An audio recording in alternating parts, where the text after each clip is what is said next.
ma'am हयेंग अयुक्कीदो हाइफेटंग I share तौरमगेको हाइदि खितंग थेंगदि थेंगे हाइदि canoe तौबगी नोंग याम कन्ना ताबा अदुगी आई थोकपा याददना गाड़ी थौदोकपा याददना पोत लेइदबा अदु सुमाइना अइना हाइसे ngसा हाइबदो आइसे लेयुरेको रेड क्लॉथ अमा सुमाइना को मखा थानाबा फी अंगांगबा मा ngसा अइना लेबियोदि हाइग्रेना मैमदको अदुगा अमना कमाइ तौगदगे हाइ कांसेदको यूबी से अखोइना पांथोबी का लाटपा मतमदा नत्रगा दुर्गा पूजा तौ मतम पुरा मपुम ओइन तैनको हाइफेटंग सि मसम यावबा हाइतारेको सुमाइना यावहनबियोबा सुमाइना यावहलगा सिगी यूबी से कमाइ तौगदगे हाइ मतम से अखोइना फी सेटपीबा निदा यूबी से सिदा सिंदूर नंबीबे याइको हाइदि स्वास्तिक की डिजाइन खंगेनाको हाइदि गूगल द दुम येंबियो स्वास्तिक अखोइना युम संगाबा कैदा बामोना कैना येकपने बसिगी पोतसे अदो ngसाइगी सिंदूर दुना स्वास्तिक से अखोइगी खुद खुनिंग दौसिना तौरगा को हाइदि स्वास्तिक की डिजाइन दो येकपीबे अदुगा सिगी फी अंगांगबसे को फी अंगांगबसिना फजना सिसे अखोइना इमाने हाइना खनदोइने बसिदा हादि पांथोइबी इमाने नत्रगा दुर्गा इमाने ना खल्लगा सिसे सुमाइना अखोइना फजना माजे फी सेजनबिरनिना को अदुगा खुजाई अमा लौबम दरकार ओइको सिगी खुजाई से सिजनरोइदबा खुजाई अमा लौबियोको हादि दुम थमगिबा यानबा हाइतार सि सिनबसे करम कांदा सिनगदबनो हाइ मतमसेदा मथंगी चैराउबदा सिनबियोबा अदु खुजाइसिदा चेंग से खतंग हापे को चेंग पिक्थन हापत्रसु चेंग खतंग मखादा फमनबियो अदुगा सिगी अखोइगी सिसे ngसाइगी ईश्वर सिनेना अखोइना निंगजबवाने बसिदा सिसे अदो स्माइ तौरगा सिगी पोतसिमा थंबिरनी को अखोइना लाटपसे अदो हयेंग नुमित मापनी लोइग्रा मतुंगदसु सिदी अदुम तौबिरनी बसिगी पोतसिमदी नुमित मापनी अखोइना कई कैनो तौ अदो हयेंगी ओइना हौबा मतमदा सि सुमाइ सेमबिरनी अदुगा मई चंगदबा पोत कटकदमनिको हयेंगी ओइनादि मई चंगदबा पोत अदुगा 9 days आइना हाइदा अष्टमी तारको मतम सिदना अखोइना सिदना अमु वेज ओइबा पोत हाइतारको अथुंबगुंबा हलवागुंबा हौरगा कटपीबा याइको खेरगुंबा हौरगा जु कैसु अकाइबाबुदि केमता लेइते अदुगी मतमदुदा आई अमु तागलके कमाइना तौगदबनो हाइबदो सिसिमा लेरेको अदुगा हई अहुम खतंगंगा लौबिरसेको लफोइनि खंगदे लफोय अमने अदगी एप्पल अमने अदुगा हई अतोपा अंगूरनी खंगदे अहुम सुवलसेबा अदुगा अमना ख्वाइदगी मरो ngसाइना हाइ कंबी हाइबदो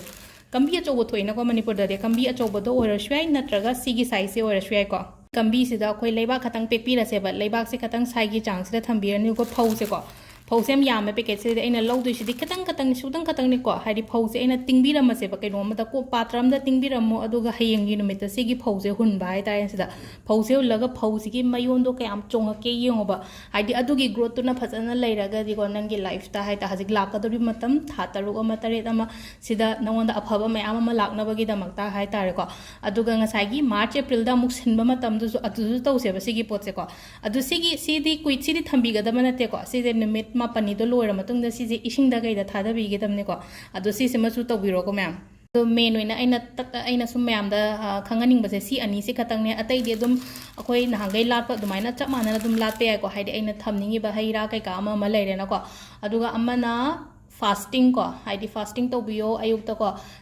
फास्टिंग तौबजे पीरियड्स तौरगदि तौबिगनो सिगी पोतसिमदि अतोपा मैनिफेस्टेशन दे केम हाइदेको सिमदि तौबिगनो पीरियड्स मतुंगदि हाइदि स्ट्रिक्टली नो अहुम तागेरा मंगा तागेरा सिमदि तौबिगनो हाइदि युमगी मी अमदा खोइरंबा होनगेदि होनबियो दुगा नंग फास्टिंग जु थंबा यादेको सिददि अदो अयुक से फास्टिंग थमगा नुंगदांग से वेज चाबियो अदुगा अमना फास्टिंग मरक्ता कई चाबा यागेन हंगपा यावइनाको संगोम थकपा यागे सुगाइदेको संगोम थकपा याय इसिंग थकपा याय हैरागुंबा चाबा यायको अदो हाइदि मरक्सिदा हाइदि इवन चा फावबा थकपा यायको हाइदि फास्टिंग दा चा थकपा याय थुमगुंबदि चाबिदबा हाइतारेको थुम चाबिगनो अदुगा चेंगी ओइबा चेंग अदगी गेहुगी ओइबा पोत मचल म्याम से सुगुंबजे चाबिदबा हाइतारेको अदो फास्टिंग सिदा ngसाई फ्रूट चाबा यारे संगोम थकपा यारे चा थकपीबा यारेको अदुगा इसिंग करी करा केमता काइबा केमता लेइते ड्राई फ्रूट्स गुंबा चाबा सुयाइको कशु काइदेको ड्राई फ्रूट्स गुंबा अखोई आलमंड गुंबा कैगुंबा कैशू गुंबा अदुंबसु चाबा याय केमता काइबा केम लेइतेको अदो इंस्ट्रक्शन से लोरे सिदा लेरे हयेंगे अदुगा लाई खोरमगदबगी मतम हाइतारेको लाई खोरमगदबी ख्वाइदगी फव मतम से अयुकी पुंग 5 गा मिनिट 3 दगिना 6 मखाइ फावबा अमा यायको अदुगा 9 गा मिनिट 5 दगिना 9 गा मिनिट 35 फावबा अमा याय अदुगा 12 गा मिनिट 36 दगिना नुंगदा ओरमगे पुंग 5 गा मिनिट 3 फावबा अमा यायको सिगी मरस्ते तौबिरो अना हाइदि लाई खोरंगद मतमसे अयुंगता नंगहोद्रेना खल्लसेबा अल्तारदि नि ngसाइगी 9 मिनिट 5 गा 9 मिनिट 5 दगिना 9 मखाइ फाव 9 मखाइ दि 9:35 साइब तौबा यायको अदुगा 12 साइगी अमसु तौबेन दि नोइतारसु कशु काइदे हौबो नुमितनिनाको ꯍꯧꯕꯁꯦ ꯉꯁꯥꯏꯒꯤ 12ꯒ ꯃꯤꯅꯤꯠ 33ꯇꯒꯤꯅ ꯅꯨꯡꯗꯥꯡꯋꯥꯏꯔꯝꯒꯤ ꯄꯨꯡ 5ꯒ ꯃꯤꯅꯤꯠ 8 ꯁꯤ ꯐꯥꯎꯕꯒꯤ ꯃꯅꯨꯡꯗ ꯇꯧꯕꯤꯕ ꯌꯥꯏꯀꯣ ꯑꯗꯣ ꯁꯤꯗ ꯂꯩꯔꯦ instructionꯁꯦ ꯑꯗꯣ ꯁꯤꯁꯦ ꯍꯧꯔꯒ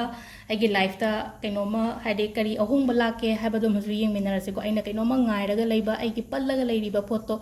ꯁꯤꯗꯅꯤ ꯍꯧꯁꯦꯕ ꯁꯤꯗꯁꯨ ꯑꯗꯣ ꯁꯤꯁꯤꯃ ꯇꯧꯕꯤꯕ ꯌꯥꯏ ꯑꯗꯨꯒ ꯑꯗꯨꯝ ꯍꯌꯦꯡꯗꯒꯤ ꯍꯧꯅ ꯂꯥꯠꯂꯕꯅꯦꯅ ꯑꯩꯈꯣꯏꯅ ꯀꯩꯅꯣ ꯇꯧꯕ ꯌꯥꯏꯀꯣ ꯑꯗꯣ ꯌꯥꯝ ꯐꯕ ꯑꯃꯅ ꯀꯃꯥꯏꯅ ꯇꯧꯒꯦꯗꯀꯣ ꯄꯨꯔꯥ 9 daysꯁꯦꯀꯣ ꯍꯥꯏꯗꯤ ꯑꯩꯈꯣꯏꯅ ꯃꯦꯔꯥꯃꯦꯁ ꯉꯥꯛꯇ ꯆꯥꯕꯤꯔꯁꯨ ꯌꯥꯝ ꯐꯩꯀꯣ ꯑꯗꯣ ꯍꯥꯏꯗꯤ ꯑꯩꯈꯣꯏꯅ ꯉꯝꯃꯣꯏꯗꯕꯅꯤꯅ ꯉꯝꯒꯗꯕ ꯃꯤ ꯑꯣꯏꯇꯥꯔꯒꯗꯤ ꯀꯩꯁꯨ ꯀꯥꯏꯗꯦ ꯅꯨꯃꯤꯠ 5ꯅꯤꯁꯤꯃ ꯄꯨꯔꯥ ꯃꯦꯔꯥꯃꯦꯁꯀꯨꯝꯕ ꯇꯧꯕꯤꯌꯣꯀꯣ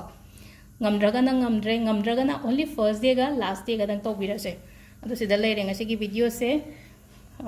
hayengi amuk yengminarase ko thank you